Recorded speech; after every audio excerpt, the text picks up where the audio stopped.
Olá, seja muito bem-vindo, seja muito bem-vinda a mais uma aula da nossa escola dominical.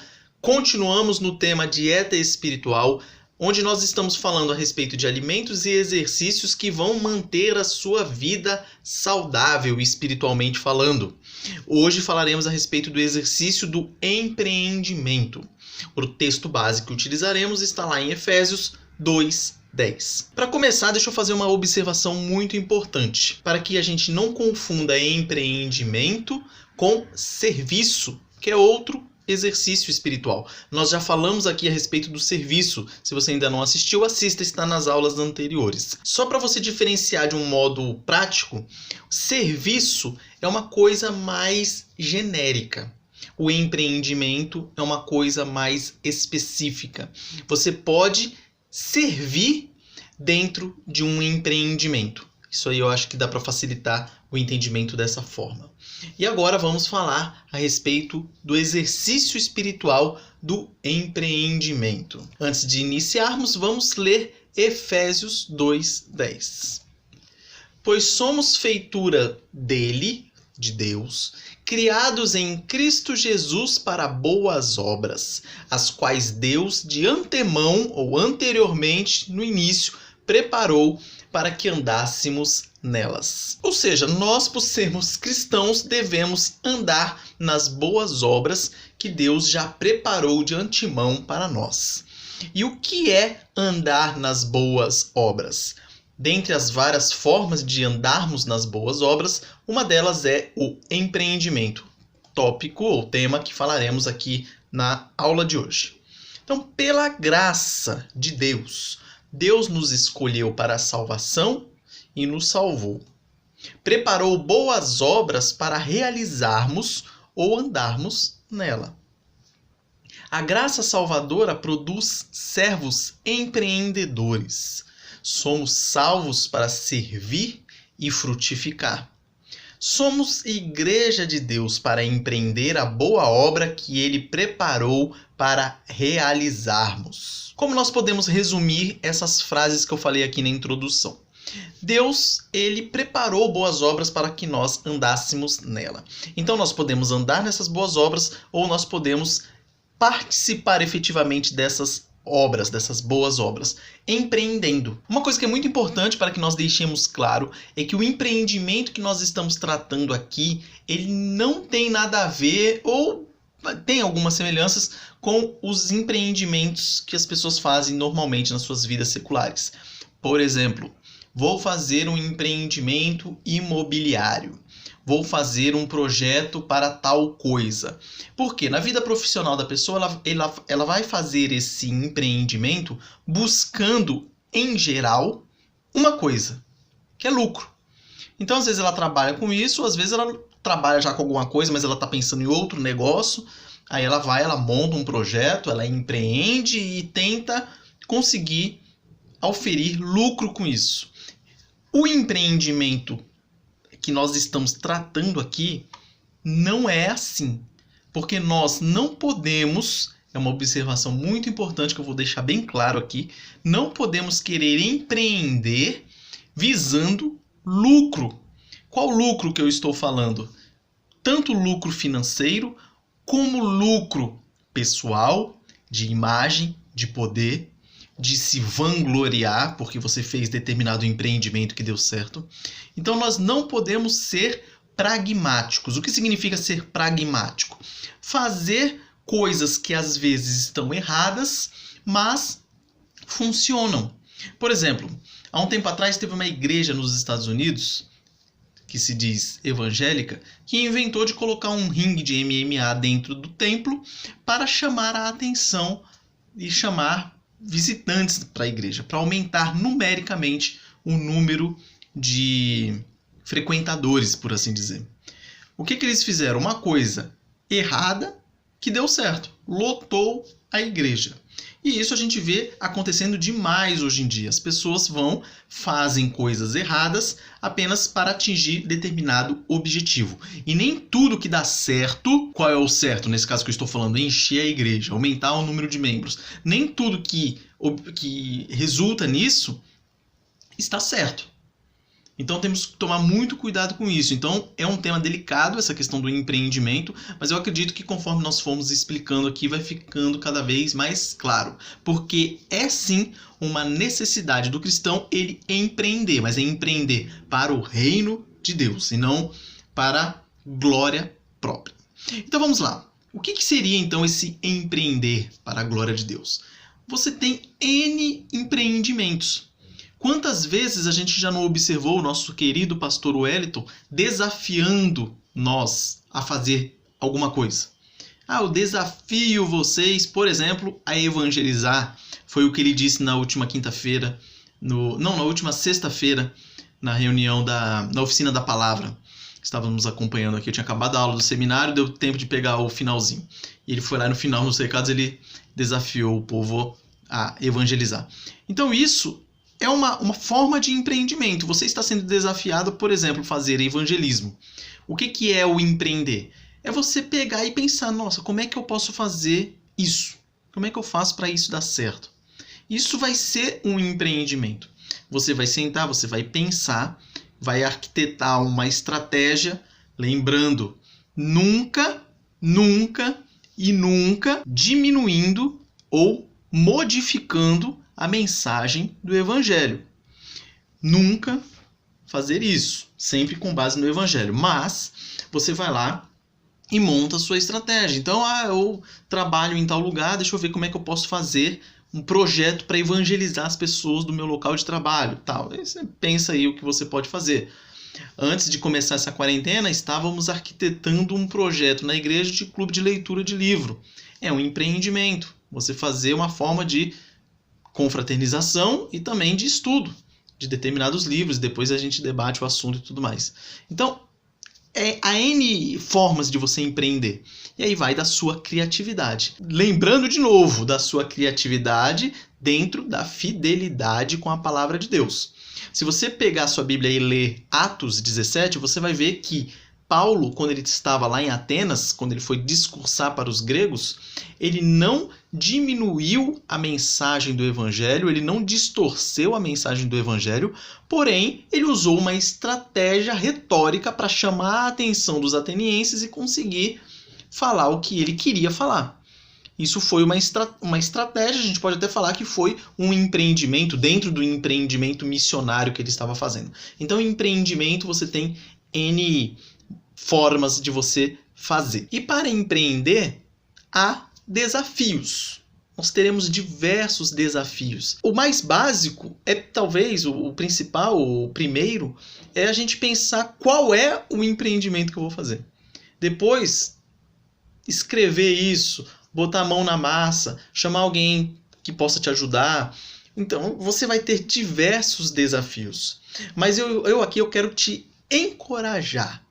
E eu quero que você, ou que nós, enfrentemos estes desafios que virão conscientes de 4 verdades. Quais são essas 4 verdades? Primeira, para toda realização há um preço a ser pago. Jesus pagou um alto preço.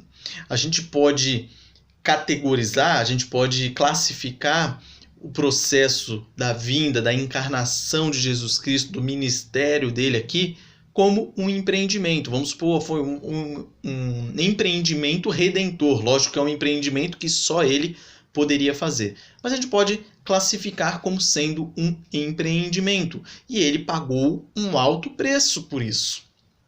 1 Pedro 1, 18 e 19 diz assim: sabendo que não foi mediante coisas corruptíveis, como prata ou ouro, que fostes resgatados do vosso fútil procedimento, que vossos pais vos legaram, mas pelo precioso sangue como de cordeiro sem defeito e sem mácula, o sangue de Cristo. Então veja o alto preço que Jesus Cristo pagou para nos livrar da escravidão do pecado e nos dar a vida eterna. Deu seu próprio sangue, sofreu, foi humilhado, sofreu tudo que você pode imaginar por nós. Então ele pagou um alto preço. Empreendimento de sucesso exige o sacrifício de pessoas. Isso tanto para empreendimentos na área comum da vida das pessoas, como dentro do reino de Deus. Lógico que tudo, quando eu faço essa separação, é só uma forma didática da gente entender, porque tudo é para o reino de Deus. Então, se você vai fazer um empreendimento, como eu falei no início, imobiliário, você é um cristão, você vai estar mesmo buscando auferir lucro, porque é o seu trabalho, você vai estar trabalhando para o reino de Deus. É só didaticamente separar para a gente entender um pouco melhor. Então, o empreendimento de sucesso ele exige o sacrifício de pessoas, seja nessa área secular, seja para o reino de Deus. Por esta razão, tudo suporto por causa dos eleitos, para que também eles obtenham a salvação que está em Cristo Jesus com eterna glória. Está lá em 2 Timóteo 2,10. Essa foi a mensagem que Paulo falou para Timóteo.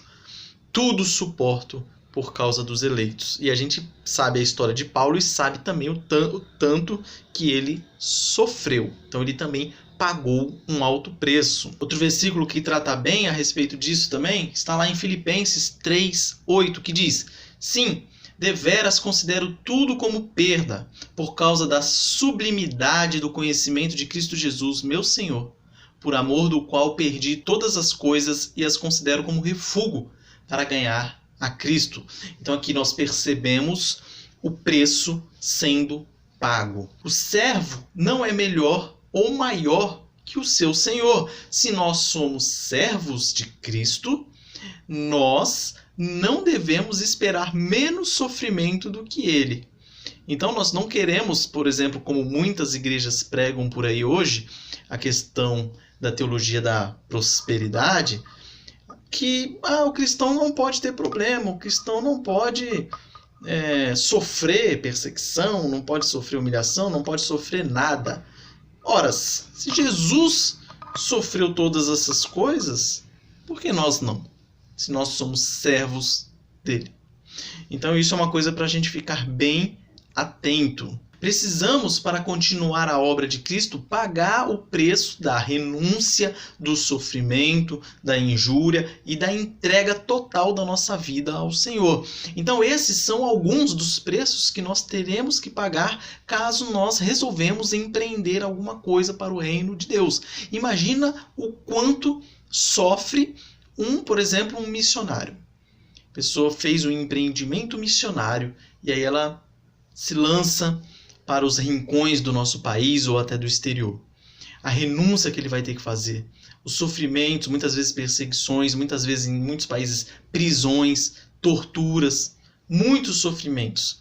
Então, nós devemos pagar o preço. Não existe cristianismo sem cruz, nem vida sem morte.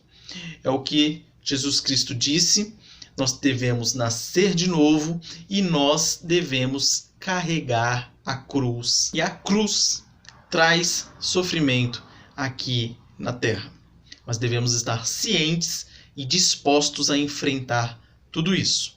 Daqui a pouco eu vou falar alguns motivos pelos quais nós devemos estar dispostos a pagar o preço. Segundo ponto, que nós devemos estar cientes quando nós formos empreender para a obra de Deus. Para todo alvo, há um oponente. Claro que para você empreender, você tem que estipular um alvo. Você não pode empreender algo no escuro, vamos dizer assim. Devemos ter alvos claros e definidos. Você faz um projeto, você faz um empreendimento. Você não pode navegar à deriva aí. Senão você acaba não resolvendo e não fazendo nada. Filipenses 3,14 diz: prossigo para o alvo, que é Paulo falando, o apóstolo Paulo, para o prêmio da soberana vocação de Deus em Cristo Jesus. Então ele tinha um alvo fixo lá. Qual era o alvo dele? Era fazer a obra de Cristo. E sigo para o alvo. E nós? Qual é o nosso alvo? Quais são os nossos alvos? Então, quando nós formos empreender, qual é o alvo? Qual é o objetivo que nós queremos chegar? Nós temos que ter isso muito claro na nossa mente, senão a gente vai se desviar pelo caminho. E para todo alvo, há oponentes, desde o alvo mais singelo até o alvo mais grandioso que nós estivermos almejando, buscando, correndo atrás. Sempre haverá oponentes. O nosso alvo principal, aquele alvo que nós temos que ter muito claro em nossa mente, é a santidade de Deus. é o principal alvo. Claro que outros alvos menores estarão envolvidos também, mas esse tem que estar muito claro na nossa mente. É isso que vai fazer com que nós não desistamos do objetivo que nós queremos alcançar. A nossa visão é sermos produtivos. Nós devemos querer e buscar ser produtivos. Alguns exemplos de obstáculos que enfrentaremos durante o nosso empreendimento. Vamos lá. Primeiro, o medo. O medo talvez está em primeiro lugar. Nós somos medrosos por natureza, então nós teremos medo, não adianta. A gente vai ter o medo talvez do insucesso, ou teremos medo da oposição que sofreremos, enfim. Teremos diversos medos. E como é que a gente enfrenta esses medos? Buscando reforço na palavra de Deus. Lá em 2 Timóteo 1,7, Paulo diz: porque Deus não nos tem dado espírito de covardia, mas de poder, de amor e de moderação. Então, o Espírito Santo, o Espírito de Deus que vive em nós, não nos dá espírito de covardia, de medo. Pelo contrário, nos dá espírito de coragem, de poder. Então temos que ter isso também bem claro na nossa mente. Isaías 41:10 vai dizer: não temas, porque eu sou contigo. Não te assombres, porque eu sou o teu Deus. Eu te fortaleço e te ajudo, e te sustento com a minha destra fiel. Olha isso. Olha a promessa de Deus aqui para nós. Então isso, por si só, nos motivará. É claro que aquele friozinho na barriga, aquele medo que não te impossibilita de fazer as coisas é uma coisa. Agora, aquele medo que faz com que você desista do projeto, esse que é o problema. O outro medo, aquele que te dá o friozinho na barriga, mas mesmo assim você enfrenta o problema que tem que ser enfrentado, isso aí é normal, todo mundo vai ter isso aí. Nós só não podemos ser reféns do nosso medo e fazer com que ele faça com que a gente não faça nada. Razões para não termos medo. Olha o que foi falado aqui no versículo, principalmente em Isaías ali. Ó. Deus falando: eu sou contigo, eu sou o teu Deus, eu te fortaleço, eu te ajudo, eu te sustento. Agora, com uma promessa dessa, meu amigo, a gente não pode fazer mais nada a não ser arregaçar as nossas mangas e ir para o combate. Segundo, a dúvida. A dúvida está muitas vezes atrelado ao medo. Veja o que diz Tiago 1, versículo de 5 a 7, a respeito da dúvida. Se, porém, algum de vós necessita de sabedoria, peça a Deus, que a todos dá liberalmente, nada lhes improspera, e ser-lhe-á concedida. Peça-a, porém, com fé, em nada duvidando, pois o que duvida, ó dúvida, é semelhante à onda do mar, impelida e agitada pelo vento. Não suponha esse homem que alcançará do Senhor alguma coisa, homem de ânimo dobre, inconstante em todos os seus caminhos. Então lembra quando eu falei a respeito do objetivo, do nosso alvo, que é a santidade de Deus? Nós não podemos ter dúvida, não esmorecer. O nosso alvo está ali, nós temos certeza dele e nós correremos atrás. Aqui nós temos alguns passos para que nós nos livremos das dúvidas, as dúvidas que passam pela nossa cabeça, aquelas dúvidas assim: nossa, mas será que eu vou fazer esse empreendimento mesmo? É muito custoso, dá muito trabalho, será que vai dar certo, não sei o quê? E nessa enrolação você acaba não fazendo nada. Passos para se livrar das dúvidas. Primeiro, reconheça que tem. É o primeiro passo. Depois, expresse claramente as suas dúvidas. O que é que está te incomodando? Quais são as dúvidas que estão na sua cabeça, que está te impossibilitando de empreender? Reconheça as suas dúvidas em oração. Peça sabedoria a Deus. Peça conforto, peça auxílio, misericórdia de Deus, para que essas dúvidas não impeçam você de tocar o projeto. Analise as suas dúvidas diante das evidências que Deus lhe apresenta. Faça aquela balança. Veja se essa dúvida não é apenas um veneninho na sua cabeça.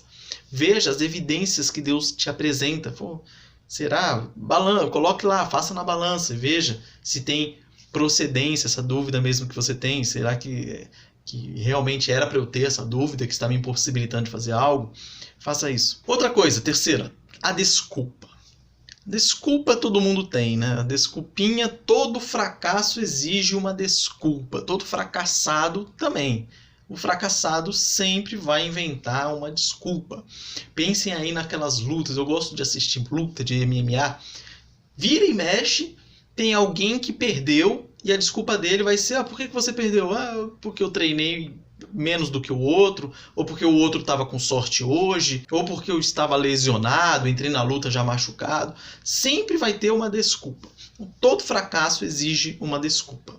Vejam que o Evangelho de Mateus 25, 24 e 25, lá que fala da parábola dos talentos, tem para nos ensinar a respeito das desculpas que nós inventamos. Percebam como o último trabalhador lá deu a desculpa. Chegando por fim o que receberam um talento, disse: Senhor, sabendo que és homem severo, que ceifas onde não semeaste e ajuntas onde não espalhaste, receoso, escondi na terra o teu talento. Aqui tens o que é teu. Você viu lá que o servo, depois que vai se lascar, esse aí, ele teve a sua desculpinha na ponta da língua para falar o porquê ele não trabalhou naquele talento para fazer com que ele se multiplicasse. Ele escondeu, depois, tá aqui, do jeito que você me deu, tá aqui, devolvo. Ele teve a sua desculpa e também teve que arcar com as consequências dessa desculpa dele. Para você ver que essas desculpas não são motivo para que nós sejamos omissos. E por fim, a procrastinação. Procrastinação nada mais é do que deixar para depois, empurrar com a barriga, ser moroso, deixar para lá, deixar para outra ocasião. Fazer amanhã o que você pode fazer hoje. Resumindo, é isso. Evangelho de Lucas 9, de 59 a 62 vai dizer: A outro disse Jesus: Segue-me. Ele, porém, respondeu: Permite-me ir primeiro sepultar meu pai. Mas Jesus insistiu: Deixa aos mortos os sepultar os seus próprios mortos. Tu, porém, vai e prega o reino de Deus. Outro lhe disse: Seguir-te-ei, Senhor, mas deixa-me primeiro despedir-me dos de casa. Mas Jesus lhe replicou: Ninguém que tendo posto a mão no arado olha para trás é apto para o reino de Deus. Ambos os exemplos são pessoas que estavam querendo seguir Jesus depois. Se a coisa melhorar aqui, ali o primeiro versículo que fala: Permite-me ir primeiro sepultar meu pai. Isso pode ser entendido como se o pai do rapaz ali tivesse morrido, estivesse ali sendo velado e ele ia lá fazer os procedimentos. Ou também, que é mais provável, pode significar que o pai ainda estava vivo e estava tranquilo e um dia iria morrer. Então ele pode ter dito: meu pai ainda vai viver aí, uns 20 anos, então espera, Jesus, eu vou lá, quando ele morrer, aí eu venho e te sigo.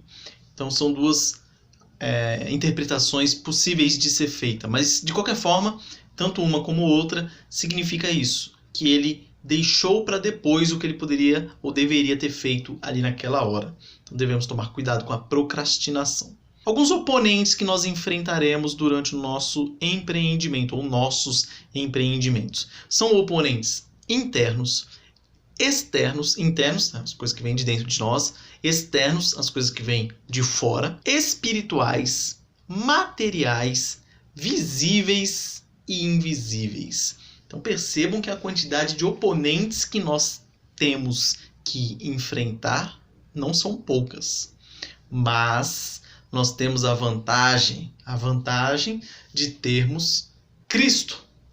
Isso faz toda a diferença e isso nos dá a fé necessária para botar a mão na massa, empreender e ir atrás do nosso alvo. Aqui a terceira coisa que nós devemos ter em mente com relação ao nosso empreendimento, que para toda vitória há um problema.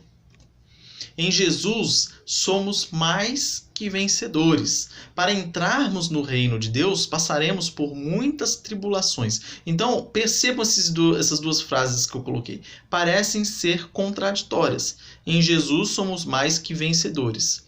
Só que para entrar no reino de Deus, passaremos por muitas tribulações. Aí você vai falar assim: mas como é que eu sou vencedor e passo por tribulação? Uma coisa não anula a outra. Pelo contrário, o servo fiel vai sofrer. Jesus Cristo já falou. E o que é importante que nós deixemos claro aqui? Somos mais que vencedores, por quê? Porque a gente pode sofrer a vida inteira aqui nessa terra, mas a vida inteira de sofrimento aqui na terra não se compara à felicidade eterna.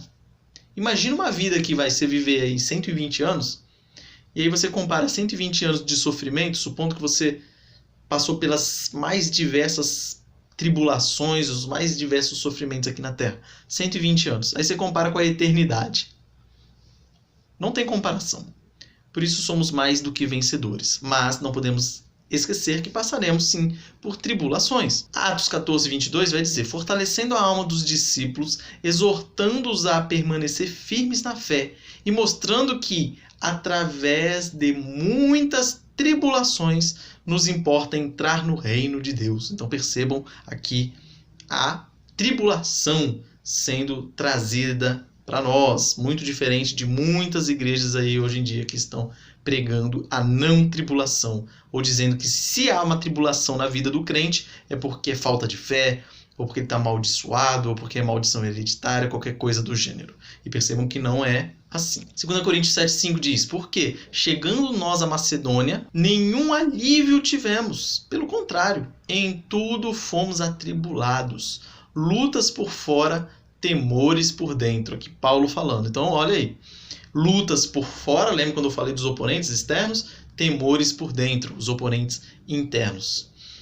Está aqui mais um exemplo do apóstolo passando por tribulação. Ser vitorioso é ser um solucionador de problemas. Vencer é superar e conviver com problemas. Para toda vitória há um problema. Para você ser vitorioso em qualquer área, você vai ter que ter resolvido um problema ali. Não tem como você ser vencedor em alguma coisa sem ter vencido algum problema ou ter enfrentado algum problema. Não tem jeito. Então, mesmo você está todo animado querendo fazer um empreendimento para o reino, para a glória de Deus, saiba que você vai ter que vencer algum problema. Ou vai resolver algum problema, algo assim. Para que isso? Para que tem que ter isso muito bem claro na mente? Para que no primeiro empecilho, na primeira dificuldade, você não desista do projeto. Então, você entrando já vacinado, você tem a possibilidade de suportar melhor. É aquela frase muito importante que diz assim: um treinamento difícil, combate fácil. Então, quando nós temos a consciência de que passaremos por sofrimento, às vezes a gente vai passar por esse sofrimento e vai pensar assim: nem foi tão sofrido assim. Agora, se você vai achando que vai ser só coisa boa, aí primeira dificuldade, você pula fora, abandona o projeto. E quarto e último, para todo triunfo há uma recompensa. Olha que legal. Isso aí vem para acalentar o nosso coração. Nosso trabalho no Senhor não é vão. 1 Coríntios 15, 58 diz: portanto, meus amados irmãos, sede firmes, inabaláveis e sempre abundantes na obra do Senhor. Abundantes na obra do Senhor, empreendimento para a honra e glória do nome de Deus. Sabendo que no Senhor o vosso trabalho não é vão. Deus se utiliza de nós para os propósitos dele. Somos ferramentas na mão dele. Então, a vontade dele será feita. E nós temos esse privilégio de sermos a ferramenta nas mãos dele. E por isso nosso trabalho não é em vão. Lá no Evangelho de Mateus 25, 21, ainda tratando da parábola dos talentos, vai dizer: disse-lhe o Senhor: muito bem, servo bom e fiel, foste fiel no pouco, sobre o muito te colocarei, entra no gozo do teu Senhor. Essa aqui foi a boa notícia que o servo fiel recebeu, lá daquele servo anterior que eu tinha falado, que escondeu o talento dele, depois fez pouco caso. E o servo bom e fiel teve a recompensa devida.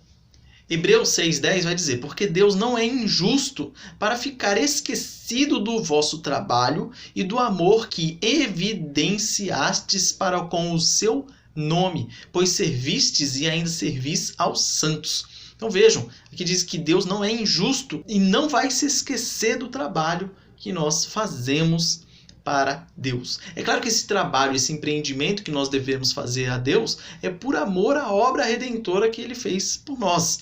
Não para buscar algo em troca, não para buscar o favor de Deus, ou querer se dar bem, então vou fazer isso para ganhar aquilo. Não. Fazemos por amor, por reconhecer tudo que Deus fez por nós e faz por nós. Mas que isso sirva também de consolo para nós, que mesmo passando por dificuldades nesse projeto, nós seremos recompensados por Deus. Não espere reconhecimento de homens, mas preocupe-se com a recompensa divina. É o que eu falei lá no comecinho. Não queira empreender buscando reconhecimento dos homens, sucesso financeiro, poder, reconhecimento das pessoas, por orgulho, vaidade. Não. Busque a recompensa divina. Vejam o que diz 2 Coríntios 10, 18. Porque não é aprovado quem a si mesmo se louva, e sim aquele a quem o Senhor louva. Então o Senhor engrandece a quem Ele quer. Conclusão de tudo isso que nós falamos. Vamos trabalhar para o Senhor com afinco e vigor. Vamos empreender. Vamos buscar fazer algo para santidade, para engrandecer o nome do nosso Deus. Uma coisa boa que aconteceu nesse período de quarentena, esse período que nós estamos vivendo de restrições, foi essa quantidade de pessoas cristãs que invadiram as redes sociais. Eu mesmo montei lá o meu canal, o Reformado, tem muita gente aqui da igreja lá me acompanhando. Montei um canal no Facebook, no Instagram, no YouTube e tudo mais. Muita gente, não só eu, começou a montar. É um projeto, é um empreendimento isso. Nós estamos utilizando uma ferramenta, a internet agora, que está bombando, para ministrar, para expressar, para falar das coisas de Deus. Então nós estamos entrando nesse campo aí. É uma coisa muito interessante. Muitas igrejas, a nossa, por exemplo, transmitindo os cultos online. É um empreendimento também. Também exige esforço, exige trabalho, existe os bastidores que muita gente não sabe. Mas é um empreendimento em nome ou em prol do reino de Deus. É uma maravilha. Então vamos trabalhar. Não é só isso, tem diversas coisas que você pode empreender. Então vamos erguer as mangas e trabalhar. Trabalhemos para Deus, pois Ele já trabalha por nós. Vejam o que diz Isaías 64:4. Porque desde a antiguidade não se ouviu, nem com o ouvido se percebeu, nem com os olhos se viu Deus além de ti, que trabalha para aquele que nele espera. E nós esperamos em Deus. E Ele trabalha por nós. Ora, trabalhemos em prol do reino de Deus. Reflexões rapidamente e aplicações para a nossa vida. Primeira, o que impede você de ser um empreendedor? Um empreendedor para o reino de Deus. O que te impede de fazer alguma coisa? É tempo? É dinheiro? É ideia? Tudo isso é resolvível, por assim dizer. 2. Você já teve alguma frustração em empreendimentos pessoais? Eu vou fazer um empreendimento aqui para emagrecer 10 quilos. Aí foi lá e emagreceu 2 e não conseguiu mais. Isso é um exemplo de uma frustração em um empreendimento. Ou eu tentei abrir um negócio e quebrou, faliu. É um fracasso, uma frustração no empreendimento. Pode ser para o reino também. Tentei montar uma banda gospel, não deu certo, eu briguei lá com os grupos e cada um foi para um lado. Houve uma frustração no empreendimento. E isso serviu de lição para você? Te fez ficar para baixo e abandonar? Ou te motivou mais ainda, não falou, agora vai dar certo? E fez você se motivar. Reflita aí. E por fim, qual é o segredo do sucesso? Pare e pense. Lembrando, não é para responder isso como as pessoas do mundão. Qual é o segredo do sucesso? O segredo do sucesso é ser feliz, é zoar, é se divertir e tal. Não. Responda para você. Qual é o segredo do sucesso para mim, cristão, que busco a glória do nome de Deus? Qual é o segredo do sucesso? Reflita a respeito dessas questões. Vamos buscar o reino de Deus. Vamos buscar empreender. Um forte abraço a todos, que Deus abençoe a sua vida, uma excelente semana e até a próxima.